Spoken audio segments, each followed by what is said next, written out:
ನಮಸ್ಕಾರಗಳು. ನನ್ನ ಹೆಸರು ರವಿ ಅಂತ. ಭಾರತ್ ಗೌರವ್ ಟ್ರೈನ್ ಮ್ಯಾನೇಜರ್ ಆಗಿದ್ದೀನಿ. ನಮ್ಮ ಟ್ರೈನ್ ಭಾರತ್ ಗೌರವ್ ಮತ್ತು IRCTC ಮತ್ತು ಕರ್ನಾಟಕ ಸರ್ಕಾರದಿಂದ ಈ ಭಾರತ್ ಗೌರವ್ ವ್ಯವಸ್ಥೆ ಏನು ಮಾಡಿದ್ದಾರೆ, ತುಂಬ ಒಳ್ಳೆಯ ಒಂದು ವ್ಯವಸ್ಥೆ ಆಗಿದೆ. ಇದು ಎಲ್ಲ ನಮ್ಮರಿಗೂ ಒಂದು ಸೌಕರ್ಯವಾಗುವ ಒಂದು ವ್ಯವಸ್ಥೆ ಮಾಡಿದ್ದಾರೆ. ಇದಕ್ಕೆ ಮೊದಲು ನಾನು ನನ್ನ ಕಡೆಯಿಂದ ಕರ್ನಾಟಕ ಸರ್ಕಾರಕ್ಕೆ ಧನ್ಯವಾದವನ್ನು ತಿಳಿಸ್ತೀನಿ. ನನ್ನ ವಿಷಯಕ್ಕೆ ಬಂದರೆ, ನಾನು ಈ ಟ್ರೈನಲ್ಲಿ ಮೊದಲನೇ ಟ್ರಿಪ್ಪಿಂದ ಎಷ್ಟು ಈಗವರೆಗೂ 16ನೇ ಟ್ರಿಪ್ ಆಯಿತು. ಅಲ್ಲಿವರೆಗೂ ನಾನೇ ಈ ಟ್ರೈನಲ್ಲಿ ನೋಡ್ತಾ ಇದ್ದೀನಿ.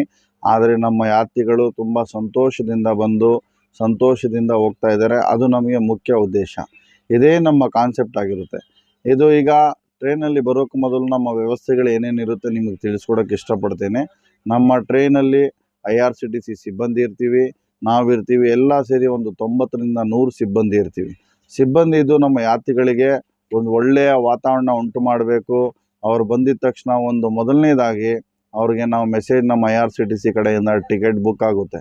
ಈ ಯಾತ್ರೆಗೆ ಟಿಕೆಟ್ ಬುಕ್ ಮಾಡಬೇಕಾದ್ರೆ 22,500 ರೂಪಾಯಿ ಇರುತ್ತೆ. ಅದರಲ್ಲಿ ಸಬ್ಸಿಡಿ 7,500 ರೂಪಾಯಿ ಸಬ್ಸಿಡಿ ಇರುತ್ತೆ. ಇದು ಕರ್ನಾಟಕ ಸರ್ಕಾರದಿಂದ ತಾವು ಬುಕ್ ಮಾಡುವಾಗಲೇ ಡೈರೆಕ್ಟು ಅದು ನಿಮ್ಮ ಅಕೌಂಟಿಗೆ ಮೈನಸ್ ಮಾಡಿ ಕಟ್ಟಬೇಕಾಗುತ್ತೆ. ಆದರೆ 15,000 ರೂಪಾಯಿ ಇರುತ್ತೆ. ಈ ಪ್ಯಾಕೇಜು ಮೊದಲನೇದಾಗಿ IRCTC-tourism.com ಅಂತ ಒಂದು ಆ್ಯಪ್ ಇದೆ. ಆ ಆ್ಯಪಲ್ಲಿ ನಾವು ಲಾಂಚ್ ಮಾಡ್ತೀವಿ. ಲಾಂಚ್ ಮಾಡಿದಾಗ ತಾವು ನೋಡ್ತಾ ಇರಬೇಕು. ನೋಡಿದ ಮೇಲೆ ಅದರಲ್ಲಿ ಬುಕ್ ಮಾಡಬೇಕು. ಡೈರೆಕ್ಟು ನಿಮ್ಮ ಅಕೌಂಟಿಂದನೇ ಕ್ಯಾಶ್ ಪೇಮೆಂಟ್ ಆಗೋದಿಲ್ಲ. IRCTCಗೆ ಆನ್ಲೈನ್ ಪೇಮೆಂಟಿಂದ ಪೇಮೆಂಟ್ ಮಾಡ್ತೀವಿ. ಪೇಮೆಂಟ್ ಮಾಡಿ ಆದಮೇಲೆ ನಮಗೆ ಟಿಕೆಟ್ ಬುಕ್ಕು, ಸೀಟ್ ಅಲಾಟ್ಮೆಂಟು ಎಲ್ಲ IRCTCಯಿಂದ ಮಾಡ್ತಾರೆ. ತಾವು ಡೈರೆಕ್ಟಾಗಿ ಬರ್ಬೋದು. ಬಂದಾದ ಮೇಲೆ ನಿಮಗೆ ಅನೌನ್ಸ್ಮೆಂಟ್ ಮಾಡಿ ನಿಮಗೆ ಫೋನ್ ಮುಖಾಂತರ ನಿಮಗೆ ತಿಳಿಸ್ಕೊಡ್ತಾರೆ. ನಿಮ್ಗೆ ಯಾವ ಸೀಟು, ಯಾವ ಕೋಚು ಅಂತ ಮಾಹಿತಿ ಕೊಡ್ತಾರೆ. ಅದಾದ ಮೇಲೆ ತಾವು ಸ್ಟೇಷನ್ಗೆ ಬಂದ ಮೇಲೆ ನಿಮಗೆ ಒಳ್ಳೆಯ ಒಂದು ಸ್ವಾಗತ ಮಾಡ್ತೀವಿ. ಡೊಳ್ಳು ಕುಣಿತ, ಬ್ಯಾಂಡು, ಒಂದು ತುಳಸಿ ಮಾಲೆ, ಒಂದು ಕೂಲ್ ಡ್ರಿಂಕ್ಸನ್ನು ಕೊಟ್ಟು, ನಾವು ಜ್ಯೂಸನ್ನು ಕೊಟ್ಟು, ನಿಮಗೆ ಪುಷ್ಪಮಾಲೆ ಹಾಕಿ ನಾವು ಒಂದು ವೆಲ್ಕಮಿಂಗ್ನ ಸ್ವಾಗತವನ್ನು ಮಾಡ್ತೀವಿ. ಸ್ವಾಗತ ಮಾಡಿ ಆದಮೇಲೆ ನಮ್ಮ ಪ್ರಯಾಣ ಬೆಳೆಸ್ತೀವಿ. ಪ್ರಯಾಣ ಬೆಳೆಸೋಕ್ಕೆ ಏನೇನು ಮುಖ್ಯ ಕಾರ್ಯಗಳಿರುತ್ತೋ ಅದನ್ನೆಲ್ಲ ನಾವು ಗಮನವಿಟ್ಕೊಂಡು, ನಮಗೆ ನಮ್ಮ ಕರ್ನಾಟಕದ ತಿಂಡಿನೇ ಕೊಡಬೇಕು, ಊಟನೇ ಕೊಡಬೇಕು, ಅದೇ ಥರ ವ್ಯವಸ್ಥೆ ಮಾಡೋಕ್ಕೆ ನಾವು ಮೊದಲನೇ ಪ್ರೀ ಪ್ಲ್ಯಾನ್ ಮಾಡ್ಕೋತೀವಿ. ಅಂದರೆ ನಮ್ಮ ಕಡೆ ಸಿಗೋ ಅಕ್ಕಿ ಆ ಕಡೆ ಸಿಗೋದಿಲ್ಲ, ನಾವು ನಾರ್ತಕ್ಕೆ ಹೋಗ್ತೀವಿ. ಆದ ಕಾರಣ ನಮಗೇನೇನು ವಸ್ತು, ದಿನಸಿ ಅಂಗಡಿಗಳು, ಐಟಮ್ಗಳು ಏನೇನು ಬೇಕಿರುತ್ತೆ ಅದನ್ನೆಲ್ಲ ನಾವು ವ್ಯವಸ್ಥೆ ಮಾಡ್ಕೋತೀವಿ. ಅದಾದ ಮೇಲೆ ನೀರಿನ ವ್ಯವಸ್ಥೆ ಇರಲಿ, ರೈಲ್ ನೀರೇ ತಗೋತೀವಿ ಟ್ರೈನಿಂದ. ಅದನ್ನೆಲ್ಲ ತಗೊಂಡು ಆದಮೇಲೆ ನಾವು ಗಾಡಿನಲ್ಲಿ ಹತ್ತಿಸ್ಕೊಂಡು ನಮ್ಮ ಯಾತ್ರಿಗಳೆಲ್ಲ ಹತ್ತಿದ ಮೇಲೆ ನಮ್ಮ ಟ್ರೈನ್ ಮೂವ್ ಆಗುತ್ತೆ. ಮೂವ್ ಆದಮೇಲೆ 9 ದಿನ ಪ್ರವಾಸ ಇರುತ್ತೆ. ಈ ಪ್ರವಾಸದಲ್ಲಿ ನಿಮಗೆ ಯಾವುದೇ ತೊಂದರೆ ಇಲ್ಲದೆ ನಾವು ನೋಡ್ಕೊಳ್ಳೋ ಜವಾಬ್ದಾರಿಯನ್ನು ನಾವು ತಗೊಂಡು ವ್ಯವಸ್ಥೆಯುತವಾಗಿ ಎಲ್ಲ ಪ್ರೋಗ್ರಾಮನ್ನು ನಾವು ಖಂಡಿತ ರೆಡಿ ಮಾಡ್ಕೊಂಡು ಕರ್ಕೊಂಡು ಹೋಗ್ತೀವಿ. ಅದ್ರ ಜೊತೆಯಲ್ಲಿ ನಾವು ಏನೇನು ಮಾಡಬೇಕು, ಏನೇನು ಮಾಡಬಾರ್ದು, ಬಸ್ಸಿನ ವ್ಯವಸ್ಥೆ, ಹೋಟೆಲಿನ ವ್ಯವಸ್ಥೆ ಎಲ್ಲ ಮೊದಲೇ ನಾವು ರೆಡಿ ಮಾಡಿ ಇಟ್ಕೊಂಡಿರ್ತೀವಿ. ನಮ್ಮ ಯಾತ್ರಿಗಳಿಗೆ ಯಾವುದೇ ಥರ ತೊಂದರೆ ಆಗಬಾರ್ದು. ಅದನ್ನೆಲ್ಲ ನಾವು ರೈಲ್ವೆಯಿಂದ ಕೋಆರ್ಡಿನೇಷನ್ ಇರಲಿ, ಎಲ್ಲ ಕಡೆಯ ಒಂದು ವ್ಯವಸ್ಥೆಗಳನ್ನಿರಲಿ ನಾವು ಮಾಡ್ಕೋತೀವಿ. ನಮಗೆ ಯಾವುದೇ ಒಂದು ಪ್ರಾಬ್ಲಮ್ ಇಲ್ಲದೆ, ಯಾವುದೇ ತೊಂದರೆ ಆಗದೆ ನೋಡ್ಕೊಳ್ಳೋಕ್ಕೆ ನಮ್ಮ ಉದ್ದೇಶ ಇರುತ್ತೆ. ನಾವು ಮಾಡ್ತಾಯಿರ್ತೀವಿ. ಅದಾದಮೇಲೆ ನಾವು ನೇರವಾಗಿ ನಮ್ಮ ಪ್ರಯಾಣ ಮೊದಲನೇ ಪುಣ್ಯಕ್ಷೇತ್ರ ಬನಾರಸ್ ಸೇರ್ತೀವಿ.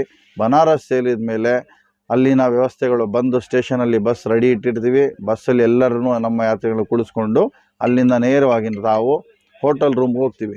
ಹೋಟೆಲ್ ಮೊದಲೇ ನಾವು ಬುಕ್ ಮಾಡಿರ್ತಿದ್ದೀವಿ. ಬುಕ್ ಮಾಡಿದ ತಕ್ಷಣ ಅಲ್ಲಿ ಹೋಗಿ ಹೋಟೆಲ್ ವಿಶ್ರಾಂತಿ ಮಾಡಿ ಎಲ್ಲ ದರ್ಶನಗಳನ್ನು ಮಾಡಿ, ದರ್ಶನ ಜಾಗದಲ್ಲೂ ಸಹ ನಮ್ಮ ಸಿಬ್ಬಂದಿ ಒಂದು ಸ್ಥಳದಿಂದ ಇನ್ನೊಂದು ಸ್ಥಳಕ್ಕೆ ಯಾವ ಥರ ಹೋಗಬೇಕು ಅನ್ನೋದನ್ನು ಎಲ್ಲ ಗಮನವಿಟ್ಟು ನೋಡ್ಕೋತಾ ಇರ್ತೀವಿ.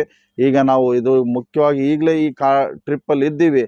ಅಷ್ಟೊಂದು ಸಂಖ್ಯೆ ಇದ್ದರೂ ಸಹ ನಮ್ಮ ಯಾವುದೇ ಒಬ್ಬ ಯಾತ್ರಿ, ಎಲ್ಲ ವಯಸ್ಸಾದವರು ಯಾತ್ರಿಗಳೇ ಬರ್ತಾರೆ, ಆದರೂ ಸಹ ನಮ್ಮ ಸಿಬ್ಬಂದಿ ಯಾರನ್ನೂ ಮಿಸ್ ಮಾಡದೆ, ಯಾರನ್ನೂ ಬಿಡದೆ ಎಲ್ಲರನ್ನೂ ಕರ್ಕೊಂಡು ಜೊತೆಯಲ್ಲಿ ಬರ್ತಾರೆ. ಇದು ನಮ್ಮ ಉದ್ದೇಶ ಇರುತ್ತೆ. ಯಾತ್ರಿಗಳನ್ನ ಯಾಕಂದರೆ ದೊಡ್ಡ ವಯಸ್ಸಿನವ್ರು ಇರ್ತಾರೆ, ಯಾರು ಮಿಸ್ ಆಗಬಾರ್ದು ಅನ್ನೋ ಒಂದು ಉದ್ದೇಶ ಇರುತ್ತೆ. ಅದ್ರ ಜೊತೆಯಲ್ಲಿ ಆದಮೇಲೆ ನಾವು ಬನಾರಸ್ ಆದಮೇಲೆ ನೇರವಾಗಿ ನಾವು ಅಲ್ಲಿಂದ ನಮ್ಮ ಪ್ರಯಾಣ ಅಯೋಧ್ಯೆಗೆ ಬೆಳೆಸ್ತೀವಿ. ಅಯೋಧ್ಯೆಯಲ್ಲಿ ಶ್ರೀರಾಮ ಮಂದಿರ ಮತ್ತು ಪುಣ್ಯಕ್ಷೇತ್ರಗಳನ್ನೆಲ್ಲ ದರ್ಶನ ಮಾಡ್ತೀವಿ. ಅದಾದಮೇಲೆ ಅಲ್ಲಿಂದ ನಾವು ನಮ್ಮ ಗಯಾ ಪ್ರಯಾಣ ಇರುತ್ತೆ. ಗಯಾ ಪ್ರಯಾಣ ಆದಮೇಲೆ ಗಯಾನಲ್ಲಿ ಬೋಧಗಯಾ ಮತ್ತು ವಿಷ್ಣುಪಾದ ಟೆಂಪಲ್ ಅದನ್ನು ದರ್ಶನ ಮಾಡಿಸ್ತೀವಿ. ಅದಾದಮೇಲೆ ನೇರವಾಗಿ ಅಲ್ಲಿಂದ ಅಲಹಾಬಾದ್ ತ್ರಿವೇಣಿ ಸಂಗಮ ಅಂತ ಏನು ಕರಿತೀವೋ, ಕೂಡಲ ಸಂಗಮ ಅಂತ ಏನು ಹೇಳ್ತಾರೋ ಆ ಜಾಗಕ್ಕೆ ಕರ್ಕೊಂಡು ಹೋಗ್ತೀವಿ. ಅಲ್ಲಿ ನಮ್ಮ ಅಮೃತ ಸ್ನಾನ ಅಂತ ಏನು ಹೇಳ್ತಾರೋ ಆ ಸ್ನಾನವನ್ನು ಮಾಡಿ ಪುಣ್ಯಕ್ಷೇತ್ರವನ್ನು ವೀಕ್ಷಣೆ ಮಾಡಿ ಅಲ್ಲಿಂದ ನೇರವಾಗಿ ನಾವು ನಮ್ಮ ಟ್ರೈನಿಗೆ ಬಂದು ಅಲ್ಲಿಂದ ನಮ್ಮ ಪ್ರವಾಸ ನಮ್ಮ ಬ್ಯಾಂಗ್ಳೂರು ಕಡೆಗೆ ಬಳಸ್ತೀವಿ. ಇದರಲ್ಲಿ ಮುಖ್ಯವಾಗಿ ಏನೇನು ಗಮನವಿಟ್ಟು ಮಾಡಬೇಕು ಆ ವಿಷಯಗಳನ್ನೆಲ್ಲ ನಾವು ಖಂಡಿತ ಗಮನವಿಟ್ಟು ಮಾಡ್ತೀವಿ. ತಾವು ಸಂತೋಷದಿಂದ ಯಾವ ಥರ ಬರ್ತಿರೋ ಅದೇ ಸಂತೋಷದಿಂದ ಹೋಗಬೇಕು ಅನ್ನೋ ಒಂದು ನಮ್ಮ ಉದ್ದೇಶ ಇರುತ್ತೆ. ಅದರ ಜೊತೆಯಲ್ಲಿ ನಮ್ಮ ಯಾತ್ರಿಗಳು ಸಹ ತುಂಬ ಚೆನ್ನಾಗಿ ನಾವು ಹೇಳಿದಿನ ಅನೌನ್ಸ್ಮೆಂಟ್ ಯಾವ್ಯಾವ ಕಾರ್ಯಕ್ರಮ ಏನೇನು ಮಾಡಬೇಕು, ಏನೇನು ಮಾಡಬಾರ್ದು, ಏನೇನು ವಿಷಯ ಗಮನಿಸಬೇಕು ಅನ್ನೋದನ್ನೆಲ್ಲ ನಾವು ಮೊದಲೇ ತಿಳಿಸ್ಕೊಡ್ತೀವಿ. ಆ ಮೈಕ್ ಅನೌನ್ಸ್ಮೆಂಟ್ ಥರದ ನಮ್ಮ ಟ್ರೈನಲ್ಲಿ ವ್ಯವಸ್ಥೆ ಹೆಂಗಿರುತ್ತೆ ಅಂದರೆ ಒಂದೊಂದು ಕೋಚಿಗೆ ಒಬ್ಬೊಬ್ಬ ಕ್ಲೀನಿಂಗ್ ಸ್ಟಾಫ್ ಇರ್ತಾರೆ. ಖಂಡಿತ ನಿಜವಾಗ್ಲೂ ಹೇಳ್ತಾ ಇದ್ದೀನಿ, ನಾನು ನನ್ನ ಅಡ್ವರ್ಟೈಸ್ ಅಂತ ಹೇಳ್ತಾ ಇಲ್ಲ, ಇದರಲ್ಲಿ ಏನಿರುತ್ತೆ ಆ ವ್ಯವಸ್ಥೆ ಹೇಳ್ತಾ ಇದ್ದೀನಿ. ಈ ವಿಷಯ ತಿಳಿಸೋಕ್ಕೆ ಉದ್ದೇಶ ಏನಂದರೆ ನಮ್ಮ ತುಂಬ ಯಾತ್ರಿಗಳು ಭಕ್ತಾದಿಗಳು 15,000ದಲ್ಲಿ ಕರ್ನಾಟಕ ಸರ್ಕಾರ ಕೊಡ್ತಾ ಇರುವ ಒಂದು ಇಷ್ಟೊಂದು ಒಳ್ಳೆಯ ಅವಕಾಶವನ್ನು ಯಾರೂ ಮಿಸ್ ಮಾಡ್ಕೋಬಾರ್ದು. ಎಲ್ಲರೂ ಸಂತೋಷದಿಂದ ಬಂದು ವಯಸ್ಸಾದವರು ನೀವು ಬೇಕಾದರೆ ಮನೆಯಲ್ಲಿ ಕೂತ್ಕೊಂಡು ತಂದೆ ತಾಯಿನ ಕಳಿಸೋ ಅಷ್ಟು ಧೈರ್ಯ ಅಷ್ಟು ಚೆನ್ನಾಗಿರುತ್ತೆ. ಆದ ಕಾರಣ ತಾವು ಆರಾಮಾಗಿ ಏನು ತೊಂದರೆ ಇಲ್ಲದೆ ಬಯಸಿ ತಾವು ಬುಕ್ ಮಾಡ್ಬೋದು. ನಮ್ಮ ಈ ಟೂರ್ ಪ್ಯಾಕೇಜ್ ಬುಕ್ ಮಾಡಬೇಕಂದ್ರೆ irctctourism.com ಅಂತ ಒಂದು ಆ್ಯಪ್ ಇದೆ. ಆ ಆ್ಯಪ್ ಮುಖಾಂತರ ತಾವು ಬುಕ್ ಮಾಡ್ಬೋದು. ಆ ಆ್ಯಪಲ್ಲಿ ನಿಮ್ಗೆ ಏನೇನು ಮಾಡಬೇಕು, ಏನೇನು ಮಾಡಬಾರ್ದು, ಎಲ್ಲೆಲ್ಲಿ ಹೋಗ್ತೀವಿ, ಏನೇನು ಇರುತ್ತೆ ಎಲ್ಲ ಕಾರ್ಯಕ್ರಮ ತಿಳಿಸ್ಕೊಡ್ತಾರೆ. ಇದರಲ್ಲಿ ಯಾವುದೇ ಥರದ ಮೋಸ ಇಲ್ಲ. ನಿಮಗೆ ಆನ್ಲೈನಲ್ಲಿ ಮಾಡಿದ ತಕ್ಷಣ ನಿಮಗೆ ಆನ್ಲೈನಲ್ಲಿ ಪೇಮೆಂಟು ಟಿಕೆಟು ಬಂದುಬಿಡುತ್ತೆ. ಇದು IRCTC ಬಂದು ರೈಲ್ವೆಯ ಒಂದು ಕಾರ್ಪೊರೇಷನ್. ಅದಕ್ಕೆ ನೀವು ಯಾವುದೇ ಥರ ಗಾಬರಿ ಪಡೋ ಅವಶ್ಯಕತೆ ಇಲ್ಲ. ಇದರಲ್ಲಿ ಮುಖ್ಯವಾಗಿ ಒಂದು ವಿಷಯ, ಯಾವುದೇ ಏಜೆಂಟ್ ಇರಲಿ ಯಾವುದೇ ಬ್ರೋಕರ್ ಇರಲಿ ಮಾಡೋಕ್ಕೆ ಹೋಗಬೇಡಿ. ಯಾರಾದರೂ ಮೋಸ ಮಾಡ್ತಾರೆ, ನೀವು ಡೈರೆಕ್ಟಾಗಿ ಆನ್ಲೈನ್ ಮಾಡ್ಬೋದು, ಆನ್ಲೈನಿಂದ ಬುಕ್ ಮಾಡ್ಬೋದು.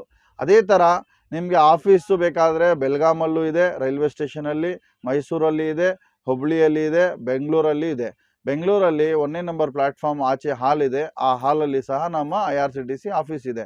ಇದೇ ಥರ ನಿಮಗೆ ಮೈನ್ ಹೆಡ್ ಆಫೀಸ್ ಬೇಕಂದರೆ ನಿಮಗೆ IRCTC ರಾಜಾಜಿನಗರಲ್ಲಿ IRCTC ಹೆಡ್ ಆಫೀಸ್ ಇದೆ.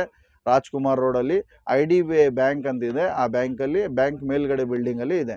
ತಾವು ಟಿಕೆಟ್ ಬುಕ್ ಮಾಡೋರು ಸಂಬಂಧಿಕರು ಇರಲಿ, ಯಾರೇ ಇರಲಿ, ಈ ಅವಕಾಶನ ಉಪಯೋಗಿಸ್ಕೊಳ್ಬೇಕಾಗಿ ವಿನಂತಿ.